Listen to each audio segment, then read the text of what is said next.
ത്രിയേക ദൈവത്തിന് സ്തുതി. ഇന്നത്തെ തിരുവചന ഭാഗം ഉൽപ്പത്തി 22 മുതൽ 24 വരെയുള്ള അധ്യായങ്ങൾ. ദൈവം അബ്രഹാമിനെ പരീക്ഷിച്ച് തൻ്റെ പ്രിയപുത്രനായ ഇസഹാക്കിനെ ബലിയായി അർപ്പിക്കുവാൻ ആവശ്യപ്പെടുന്നു. അബ്രഹാം യാതൊരു സംശയവും കൂടാതെ അനുസരിച്ച് മോറിയ പർവ്വതത്തിലേക്ക് പോകുന്നു.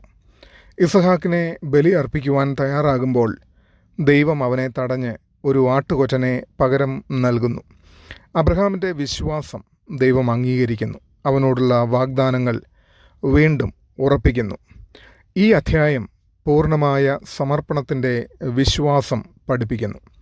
ഇസ്ഹാക്ക് എന്നത് ഏറ്റവും പ്രിയപ്പെട്ടതിൻ്റെ പ്രതീകമാണ്. അബ്രഹാമിൻ്റെ അനുസരണം ദൈവത്തിലേക്കുള്ള ആഴത്തിലുള്ള വിശ്വാസം കാണിക്കുന്നു. ആട്ടുകൊറ്റൻ ദൈവത്തിൻ്റെ ഒരുക്കത്തെ സൂചിപ്പിക്കുന്നു. ഇത് യേശുവിൻ്റെ ബലിദാനത്തിൻ്റെ മുൻകൂർ പ്രതീകമാണ്.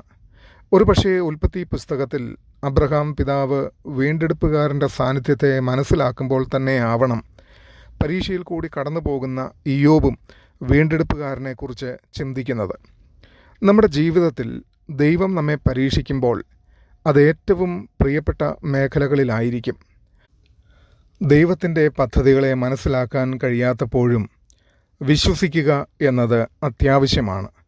ദൈവം ശരിയായ സമയത്ത് ഒരുക്കം നൽകുന്നു. നമ്മുടെ ഇസഹാക്കിനെ ദൈവത്തിന് സമർപ്പിക്കാൻ പഠിക്കണം. വിശ്വാസം അനുസരണത്തിലൂടെ വളരുന്നു. 23-ാം അധ്യായത്തിൽ സാറ തൻ്റെ 127-ാം വയസ്സിൽ മരിക്കുന്നു. അബ്രഹാം അവളെക്കുറിച്ച് ദുഃഖിക്കുന്നു. അവൻ ഹിത്യരോട് സംവദിച്ച് ഒരു ശവകുടീരം വാങ്ങുന്നു. പൂർണ്ണ വില കൊടുത്ത് മക്കപ്പേല ഗുഹ സ്വന്തമാക്കുന്നു. വാഗ്ദത്ത ദേശത്തിലെ ആദ്യ സ്വത്ത് അതാണ്. സാറയെ മാന്യമായി അബ്രഹാം അവിടെ സംസ്കരിക്കുന്നു. മരണം മനുഷ്യജീവിതത്തിൻ്റെ ഭാഗമാണെന്ന് ഈ അധ്യായം നമ്മെ കാണിക്കുന്നു. അബ്രഹാമിൻ്റെ പ്രവൃത്തി ദൈവത്തിൻ്റെ വാഗ്ദാനങ്ങളിൽ ഉള്ള വിശ്വാസം തെളിയിക്കുന്നു. ഭാവിയെ കാണുന്ന വിശ്വാസം അതിൽ പ്രകടമാണ്. മരണം ഒരിക്കലും അവസാനമല്ല, ദൈവത്തിൻ്റെ പദ്ധതിയുടെ ഭാഗമാണ്. സത്യസന്ധതയും വിശ്വാസ ജീവിതത്തിൻ്റെ ഭാഗമാണ്. നഷ്ടങ്ങളെ വിശ്വാസത്തോടെ കൈകാര്യം ചെയ്യാൻ പഠിക്കണം. നിത്യജീവിതത്തെക്കുറിച്ചുള്ള ദൃശ്യം ഉണ്ടാകണം. സാമ്പത്തിക കാര്യങ്ങളിൽ സത്യസന്ധത പാലിക്കണം. ദുഃഖത്തിലായിരുന്നാലും ധാർമ്മികമായി പ്രവർത്തിക്കണം. വിശ്വാസം സാഹചര്യങ്ങളെക്കാൾ ഉയർന്നതാണ്. 24-ാമത്തെ അധ്യായത്തിൽ അബ്രഹാം തൻ്റെ ദാസൻ എലയാസറിനെ ഇസഹാക്കിന് വധുവിനെ കണ്ടെത്തുവാൻ തൻ്റെ സ്വദേശത്തേക്ക് അയക്കുന്നു. ദാസൻ പ്രാർത്ഥിക്കുന്നു. ദൈവം റിബേക്കയെ കാണിച്ചു കൊടുക്കുന്നു. അവൾ ദാസനും ഒട്ടകങ്ങൾക്കും വെള്ളം കൊടുത്ത് ദയ കാണിക്കുന്നു. ദൈവത്തിൻ്റെ മറുപടി മനസ്സിലാക്കി എലയാസർ വിവാഹം ക്രമീകരിക്കുന്നു. റിബേക്ക സന്തോഷത്തോടെ വരികയും ഇസഹാക്കിൻ്റെ ഭാര്യയാകുകയും ചെയ്യുന്നു. ദൈവത്തിൻ്റെ മാർഗനിർദ്ദേശം ഈ അധ്യായത്തിൽ വ്യക്തമാണ്. പ്രാർത്ഥന ദൈവത്തിൻ്റെ ഇഷ്ടം അറിയാൻ നമ്മെ സഹായിക്കുന്നു. റിബേക്കയുടെ ദയ ദൈവിക സ്വഭാവത്തെ കാണിക്കുന്നു.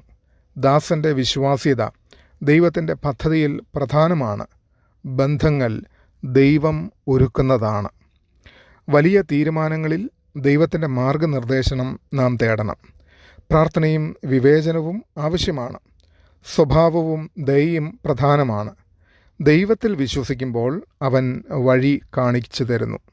ദൈവത്തിൽ നിന്നുള്ള ബന്ധങ്ങൾ സമാധാനവും സന്തോഷവും നൽകുന്നു. ഇന്നത്തേക്ക് ചിന്തിക്കുവാനുള്ള കാര്യങ്ങൾ: നിൻ്റെ ജീവിതത്തിൽ ദൈവത്തിന് സമർപ്പിക്കാൻ വിളിക്കുന്ന ഇസഹാക്ക് എന്താണ്? നീ ദിവസേനയുള്ള തീരുമാനങ്ങളിലും ബന്ധങ്ങളിലും ദൈവത്തിൻ്റെ മാർഗനിർദ്ദേശം അന്വേഷിക്കുന്നുണ്ടോ? ഈ വചനങ്ങളാൽ ദൈവം നമ്മെ അനുഗ്രഹിക്കട്ടെ. ആമേൻ.